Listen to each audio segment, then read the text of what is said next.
이 세상에서 사람만큼 가장 특별한 존재는 없습니다.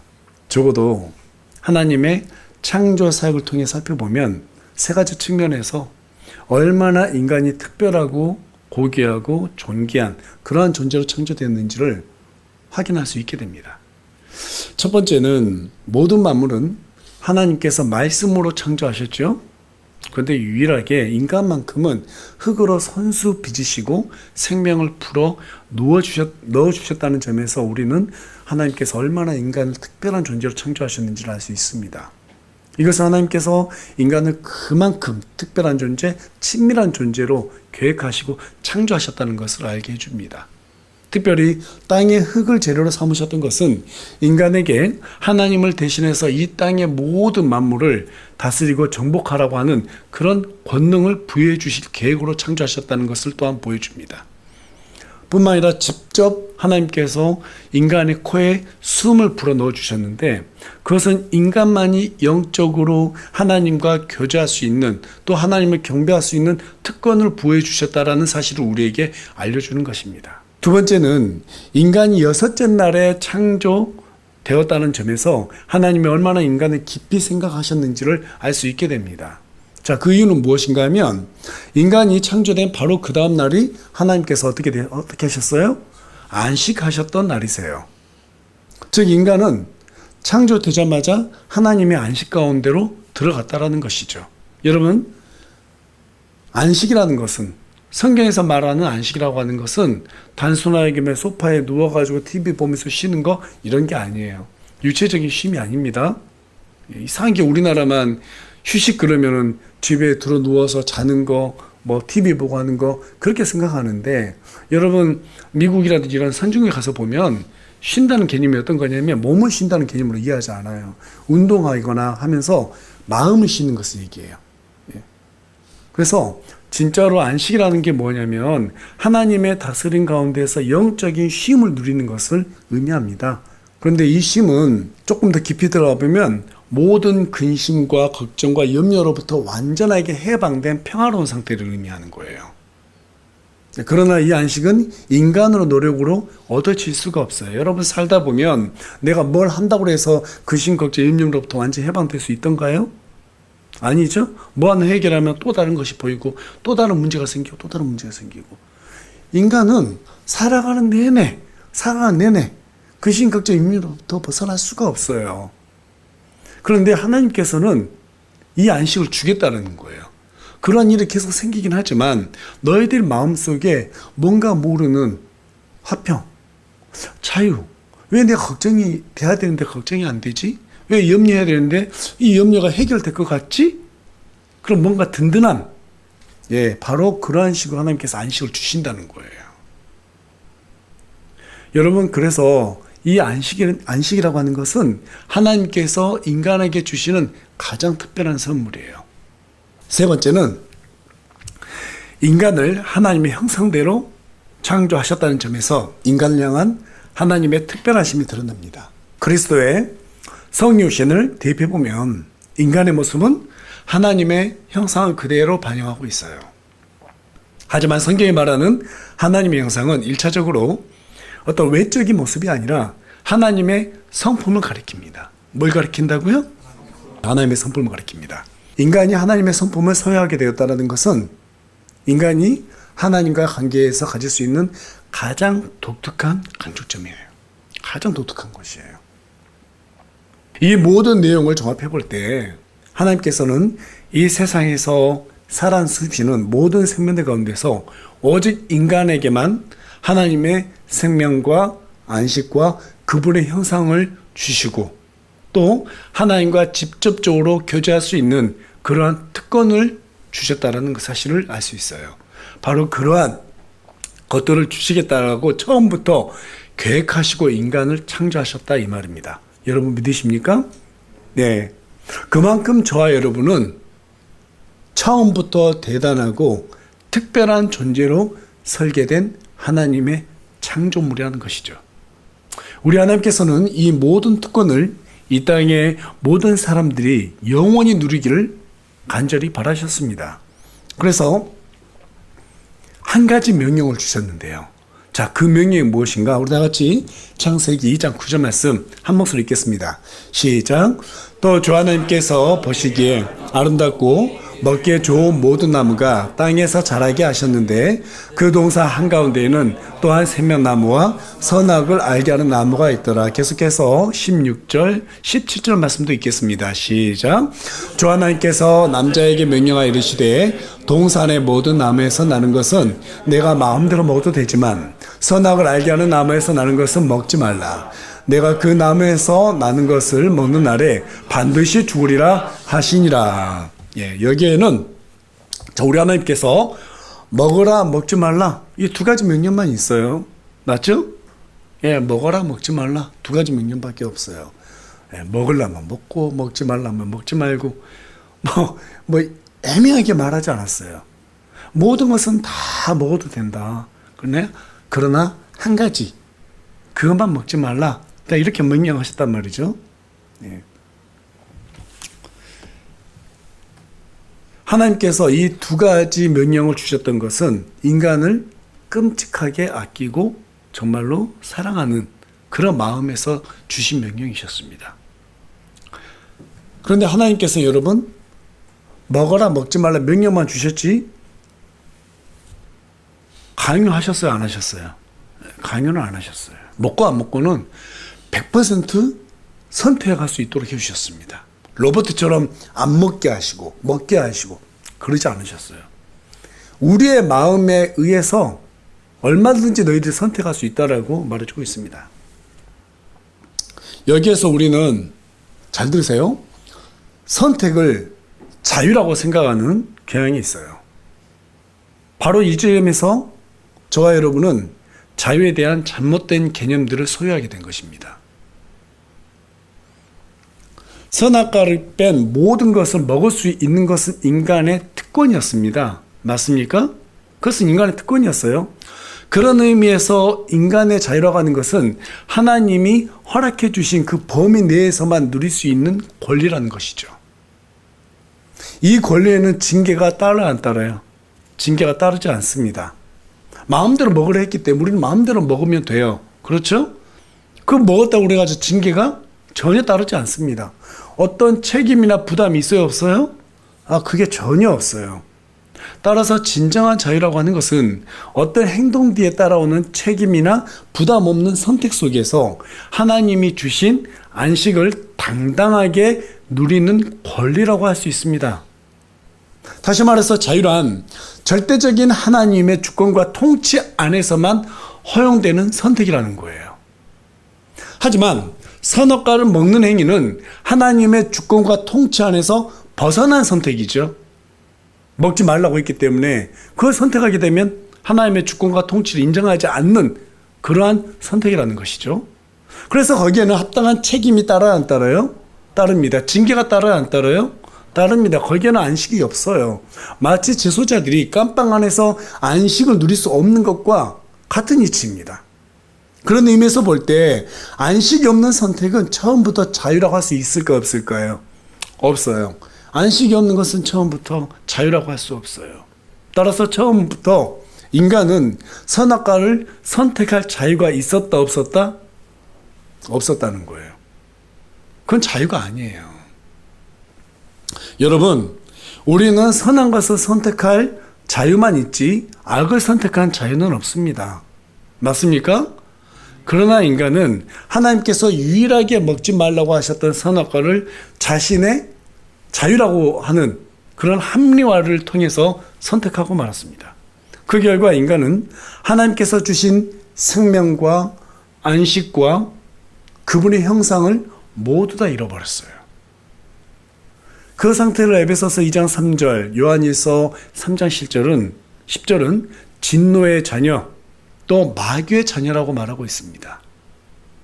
그러나 하나님께서는 그런 인간을 불쌍히 여기셔서 영원한 생명과 완전한 안식과 하나님의 형상이자 본체이신 독생자 우리 주 예수 그리스도를 이 땅에 보내주셨고 우리는 그분의 피값으로 하여금 다시 하나님의 생명과 그분의 안식과 그분의 형상을 소유하게 되었습니다. 성경은 그것을 두 글자로 뭐라고 말합니까? 은혜라고 말해요. 뭐라고요? 은혜입니다. 첫사람 아담과 이브가 어떤 노력도 없이 하나님의 생명을 취했고 하나님의 안식을 누리게 되었고 하나님의 형상을 입었던 것처럼 우리 또한 마찬가지로 죄인인데 우리 예수님으로 인해서 값없이 하나님께서 우리에게 주신 생명, 그분의 안식, 그분의 형상을 소유하게 되었다라는 거예요. 어떤 노력도 없이. 그것을 사도 바울 로마서를 통해서 계속해서 반복해서 말합니다. 은혜. 뭐라고요? 더 크게 한번 말해볼까요? 뭐라고요? 그게 은혜예요. 내가 어떤 노력도 안 했단 말이에요. 단지 하나님을 믿었을 뿐이에요. 그냥 믿었을 뿐이에요. 어떤 대가를 치르지 않아도 돼요. 믿기만 했는데 하나님께서 그 귀한 생명과 안식과 그분의 성품이 깃든 형상, 그 형상을 우리에게 다시 회복시켜 주셨다는 거예요. 성경을 보면 볼수록 그게 얼마나 귀한지 알게 돼요. 하나님을 경험하면 경험할수록 그것만큼 귀한 것이 없다라는 것을 알게 돼요. 그래서 나중에 뭐라고 말하죠? 하나님을 사랑한다고 말한단 말이에요. 하나님을 사랑한다는 고백은 내 어떤 이익과 어떤 환경이 좋아져서가 아니고 내가 살아보니 정말로 하나님께서 나에게 주신 그 은혜가 너무나 크다라는 것을 깨달아 알게 되는 거예요. 그래서 하나님께서 나에게 아무것도 주시지 않아도 내가 다른 거 아무것도 없어도 이것만 붙잡으면 사겠구나. 그게 우리의 간증이 되었을 때 우리는 하나님을 사랑한다 고백할 수 있게 되고 그분의 은혜를 더 많이 경험할 수 있게 된다는 사실입니다. 믿으십니까? 네. 그렇게 저와 여러분이 하나님의 은혜를 받았어요. 은혜 받은 그 존재를 골로새서 3장 10절은 하나님의 형상에 따른 새 사람이라고 말합니다. 뭐라고 말한다고요? 새 사람. 우리를 창조하신 그분의 성품, 그 형상을 지식으로 새로워졌다. 새로워졌다. 그래서 우리에게 새 사람이라고 말하고 있는 거예요. 이제 더 이상 너희들이 옛 사람이 아니다. 이제 너희들이 새로운 사람이 되었다. 어렸을 때 과거에 여러 가지 힘들었던 부분들, 상처, 그런 것도 이제는 생각하지 마라. 너희들은 그리스도 안에서 새 사람이 되었다. 어떤 사람이 되었다고요? 그걸 우리가 선포할 수 있어야 돼요. 새 사람이 되었다라는 거예요. 그런데 그 새 사람을 요한복음 1장 12절은 또 뭐라고 말하고 있는가 하면 하나님의 아들들이라고 말하고 있어요. 뭐라고 말하고 있다고요? 하나님의 아들들이라는 거예요. 우리가 하나님의 아들들이라고 하는 것은 하나님의 신적 존재, 그렇죠? 예, 하나님의 그 권능, 그 모든 것들을 우리가 소유할 수 있게 되었다는 것을 의미합니다. 하나님의 아들들이 된 우리를 로마서 8장 17절은 좀 더 구체적으로 말하고 있는데요. 뭐라고 말하고 있어요? 그리스도와 함께하는 공동상속자라고 말하고 있어요. 공동상속자. 예. 우리 예수님 안에서 우리가 모든 것을 다 누릴 수 있다는 뜻이에요. 모든 혜택을 하나님께서 예수님께 주셨던 그 혜택을 우리도 다 누릴 수 있게 되었다는 사실입니다. 여러분 믿어지세요? 어마어마한 특권이에요.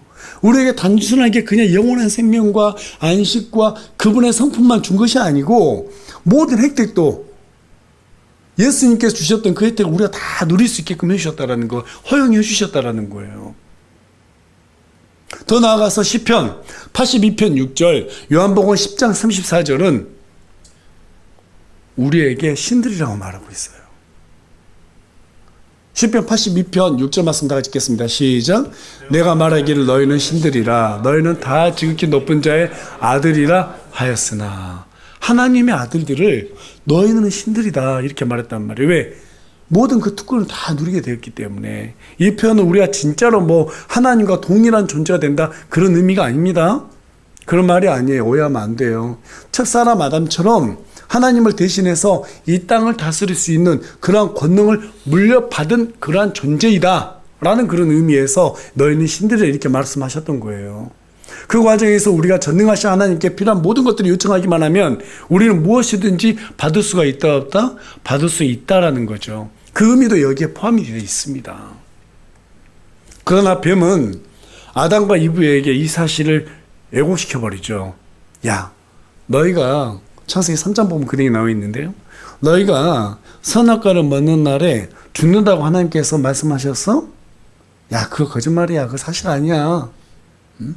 실은 너희가 그것을 먹으면 눈이 열리고 하나님처럼 돼서 선악을 알게 될까 봐서 먹지 말라고 하셨던 거야. 알았지? 이게 꼬드긴 거예요. 네. 그 거짓말에 두 사람은 하나님을 의심하게 됩니다. 맞죠? 하나님의 말씀을 의심하게 되죠. 그리고 갑자기 자신들이 하나님 안에 속해 있음에도 불구하고 뭔가 불완전한 존재라고 생각하게 됐어요. 여러분, 여기에서 우리는 한 가지 영적인 원리를 깨달아 알게 됩니다. 마귀는 항상 우리에게 하나님의 말씀을 의심하게 만든다는 거예요. 하나님의 말씀을 의심하면 우리는 불완전한 존재라고 그런 생각을 하게 됩니다. 그래서 다른 것으로 뭔가를 채우려고 하게 된다는 거예요. 그래서 아담과 이브가 선택한 게 뭐였죠? 선악과였죠? 그래서 탐욕이라는 것이 생겨나는 거예요. 그래서 그 두 사람은 선악과를 먹기만 하면 우리가 하나님과 동일한 존재가 될 수 있을 것이라고 생각해서 결국에는 하나님께서 금하셨던 선악과를 먹고 말았습니다. 그러자 실제로 아담과 이브는 그날에 눈이 열렸습니다. 그리고 선악을 알게 됐어요. 그러나 그것은 하나님의 기준에서 선악을 판단하는 것이 아니라 자기 이익을 기준으로 선악을 판단하는 눈을 갖게 됐다 이 말입니다. 하나님 중심에서 벗어나서 어떤 중심이 됐다고요? 내 이익 중심이 됐다라는 거예요. 내 이익이 우선시 됐다라는 거예요. 하나님이 첫째가 아니고 내 이익이 첫째가 돼버린 거예요. 이게 바로 선악과의 독이에요. 그리고 우리는 그 독을 뭐라고 말해요?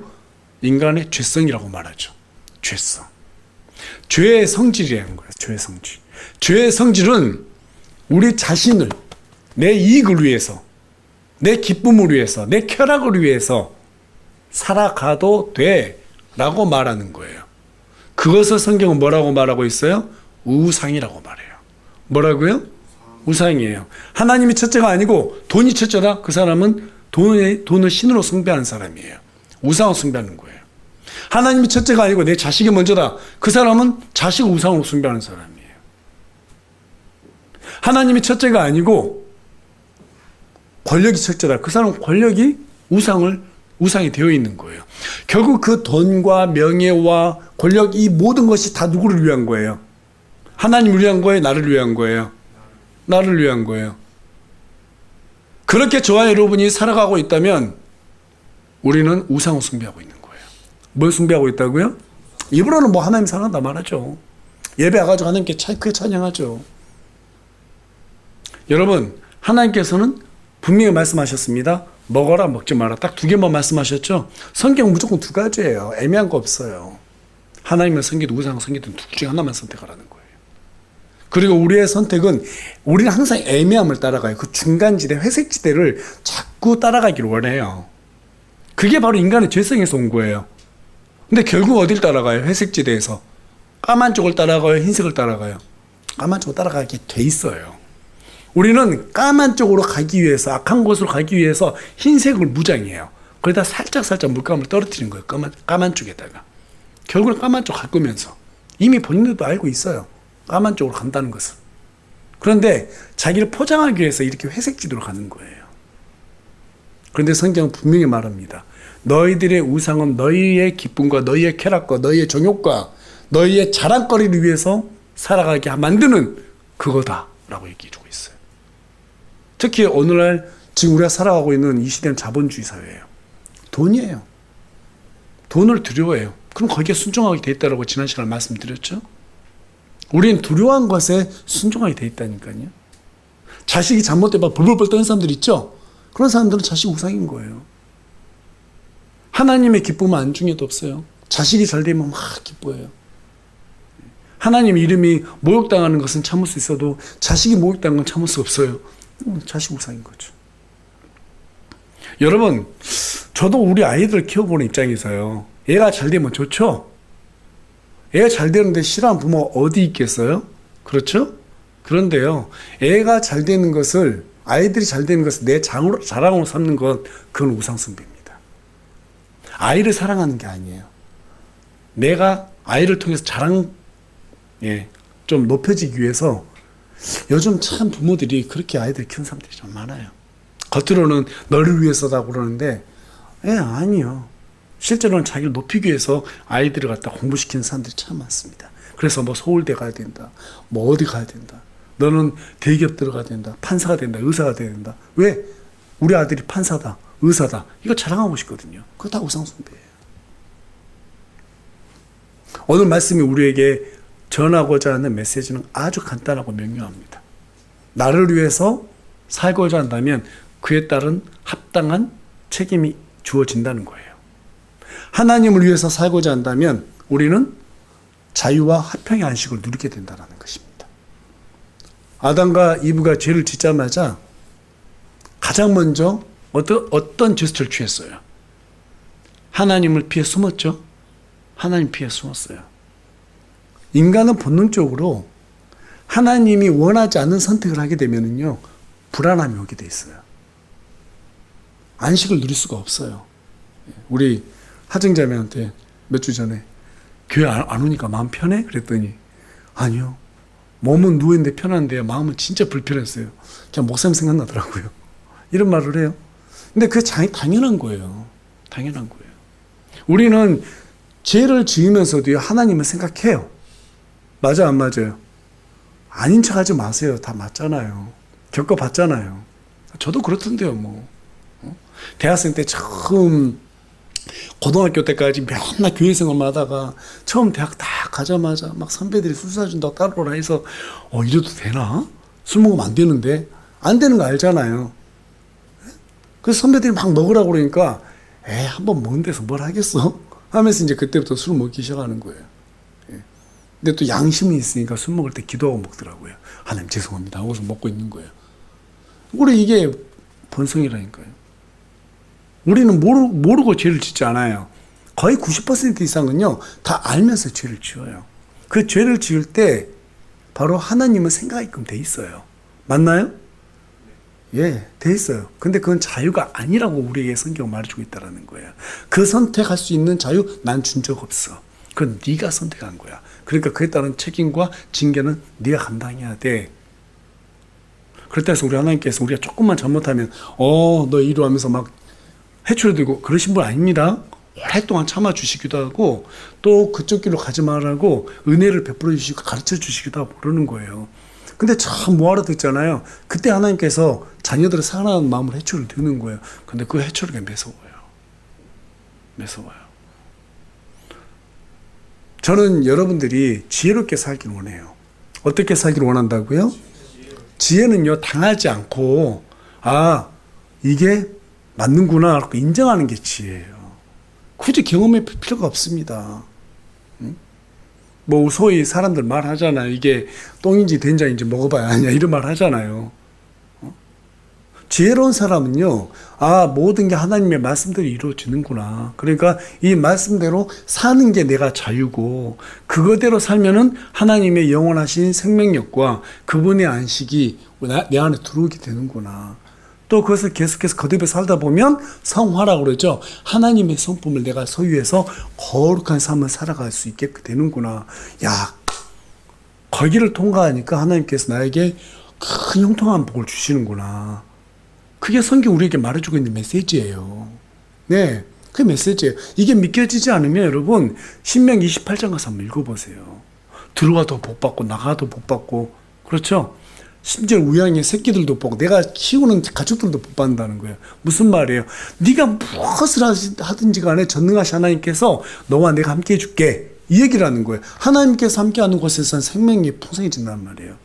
맞죠? 거기에 영원한 화평이 있어요. 안식이 있습니다. 항상 잘 돼요. 그 일들 속에서는. 하나님이 계시지 않기 때문에 우리가 스스로 징계를 자처하는 경우가 태반이더라는 거죠. 여러분, 성경이 말하는 진정한 자유라고 하는 것은 내 마음대로 살 수 있는 권리가 아니라 하나님의 절대적인 주권 속에서 누리는 보다 안식이다. 예. 사람은 어떤 선택을 하느냐에 따라서 안식으로부터 오는 자유를 누릴 수도 있고 책임이 뒤따르는 염려와 근심 속에 놓일 수도 있다는 사실입니다. 그래서 고린도전서 7장 21절은 우리에게 뭐라고 말하고 있어요? 우리 다 같이 한 목소리 읽겠습니다. 시작. 주 안에서 부르심을 받은 자는 종이라도 주께 속한 자유인이요 그와 같이 자유인으로 있을 때 부르심을 받은 자도 그리스도의 종인이라. 네.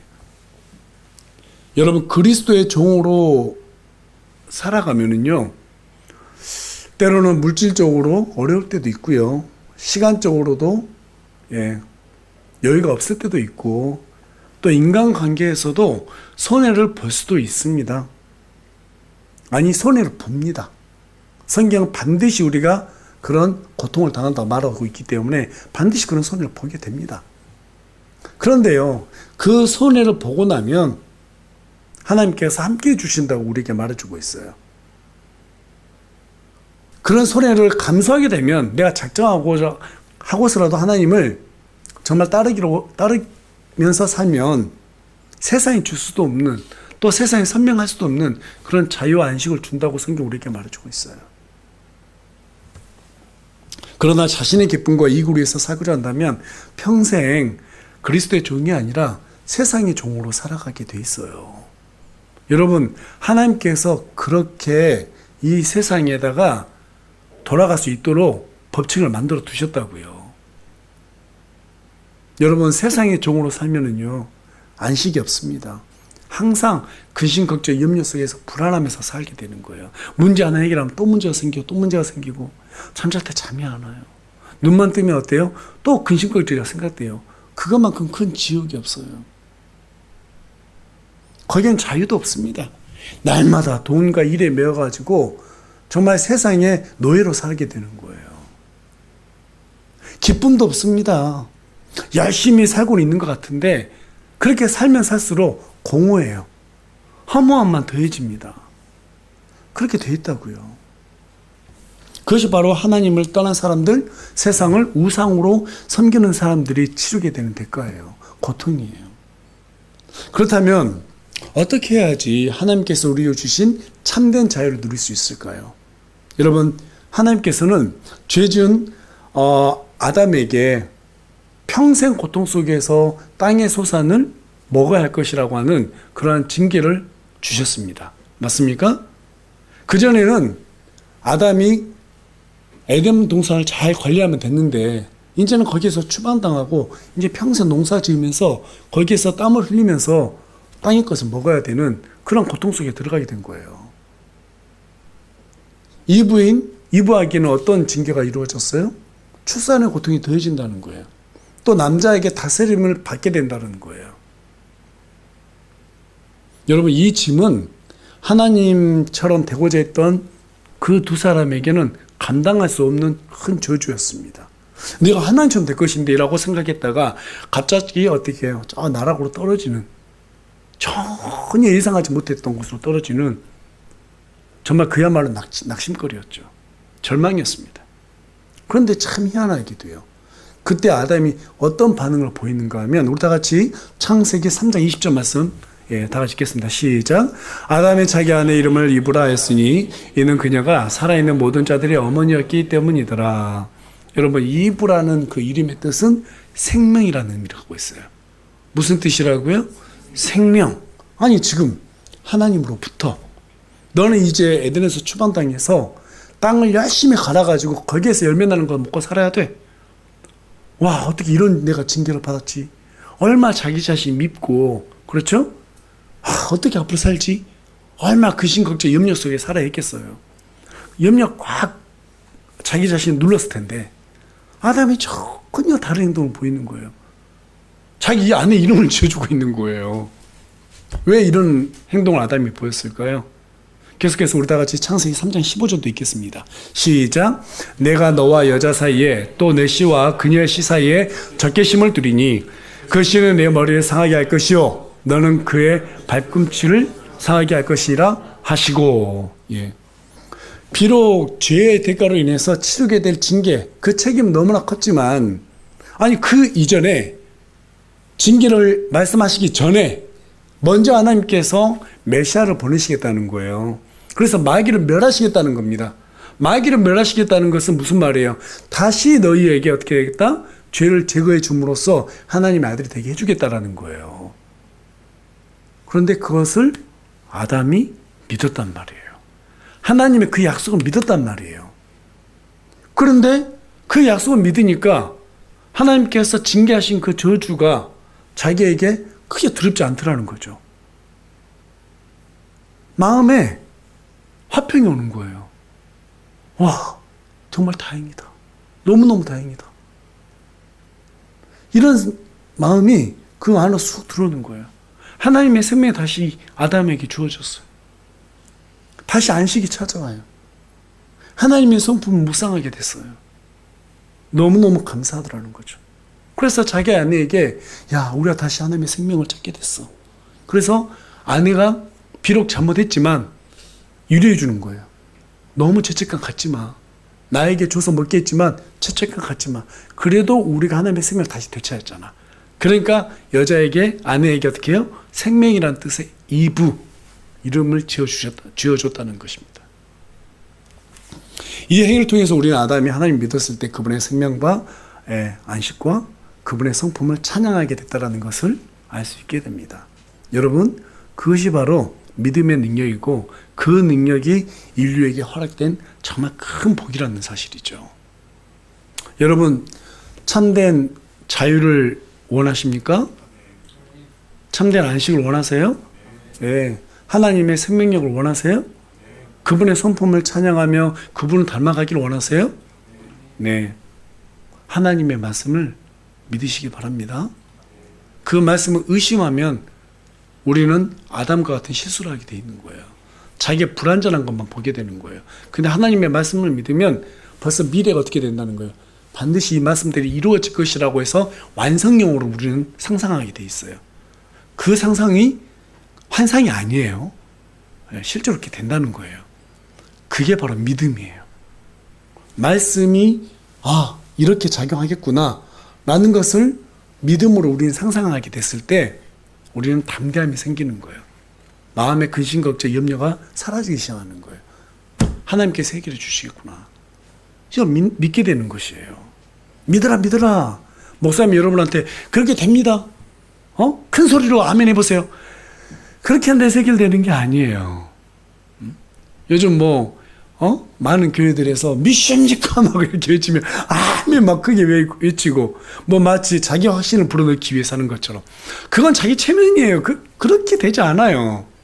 믿음은 우리에게 막 체면을 걸어가지고 큰 소리 지르고 그런 데에서 뭔가 될 것처럼 그런 가능성을 보여주는, 아니요, 그런 식으로 강요하지 않아요. 하나님께서 원하시는 화평과 자유, 이 안식, 생명력은요 그렇게 큰 소리가 없어도 고요함 속에서 생겨지는 믿음이에요. 그것을 우리가 소유했을 때 하나님을 어떻게 해요? 담대하게 잘 믿고 나갈 수 있다는 거예요. 모든 것을 하나님께 맡길 수 있다는 사실입니다. 물론 하나님의 말씀을 아무리 이렇게 말해도 믿을 수도 있고 안 믿을 수도 있습니다. 또 순종할 수도 있고 순종하지 않을 수도 있습니다. 그것은 어디까지나 각자의 선택입니다. 절대로 하나님은 강요하지 않으세요. 그러나 그 징계에 대한 책임은 각자 가져가야 된다는 사실입니다. 맞습니까? 예. 저는 오늘 여러분과 함께 이 말씀을 전하면서 정말 우리가 하나님 앞에서 책임지는 자리, 징계받는 자리, 그곳에 서는 것이 아니라 우리 지체들이 모두 다 하나님께서 주시는 자유와 화평 가운데서의 안식을 누리기를 원합니다. 그런 생각들을 많이 했어요. 정말 하나님을 경험했으면 좋겠다. 어떻게 하면 내 능력으로 막 돈 벌까? 어떻게 하면 성공할까? 그런 거 생각하지 말고, 좀, 하나님의 말씀대로 성실하게 삶으로써 하나님께서 주시는 그 복을 누렸으면 좋겠다. 여러분, 그 복을 소유하면 불안해하지 않아요. 막 조급해하지 않아요.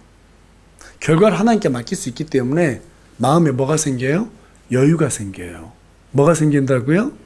여유가 생긴다는 거예요. 여러분, 속는 셈 치고 하나님의 말씀에 순종해 봤으면 좋겠어요. 사실은 그게 우리가 선택할 수 있는 자유예요. 죄를 떠나서 거룩하게 살아봤으면 좋겠어요. 그렇게 했을 때 하나님께서 우리 함께 해주신다고 약속하셨어요. 비록 몸은 그렇게 작정할수록 힘들지만 하나님이 함께 해주시는 귀한 복을 다 누리게 되는 거예요. 그 복을 받았다고 그래가지고 뭐 어려운 일이 안 생기고 그러진 않습니다. 다시 한번 말씀드리지만 어려운 일이 생길 수 있어요. 그런데 놀라지 않는다는 거예요. 어떤 일이 생겨도 그 안에서 뭐가 있다고? 안정감이 있다는 거예요. 하나님께서 함께 해주시죠. 여러분, 큰 일이 생겼어도요, 내 아버지가 대통령이고 내가 어마어마하게 돈이 많다 그러면 별로 걱정이 안 될 거 아니에요. 그렇죠? 그거랑 똑같아요. 근데 현실에서는 저와 여러분의 아버지가 다 대통령도 아니고, 그렇죠? 막 어마어마한 부자도 아니란 말이에요. 그런데 그들을 다스리는 전능하신 하나님이 우리 아버지가 되어 주신다는 거예요. 그래서 우리를 하나님 아들들이라고 말해요. 무엇을 하나님께 간구하든 다 들어주신다고 했어요. 그래서 성경은 우리에게 그리스도의 공동 상속자라고 말해주고 있어요. 하나님 안에서 무엇을 구하든 다 들어주신다고 우리 주님께서 약속하셨어요. 믿으십니까? 내 이익을 위해서 구하는 것을 안 들어주세요. 하나님의 영광을 위해서 너희들이 쓰임받는 도구가 되기 위해서 무엇이든지 다 구해봐라. 내가 다 들어줄게. 이게 성경이 우리에게 말해주고 있는 약속이에요. 우리의 영광을 위해서, 우리의 기쁨을 위해서, 우리의 탐욕을 위해서 하나님께 간구하지 말고, 그걸 얻기 위해서 교회 오지 말고 하나님의 순수한 기쁨을 위해서 마음으로 와서 예배하고 하나님을 위해서 열심히 교회를 섬기고 복음을 전하면 하나님께서 우리를 사용하시기 때문에 우리는 하나님의 안식과 그분의 자유, 모든 걸 다 누릴 수 있다는 사실입니다. 믿으십니까? 예, 그게 바로 믿음이에요. 그게 바로 신앙생활이에요. 예. 그 복을 받아 누리는 우리의 세움을 치는 모든 지체들이 되기를 간절히 소망합니다.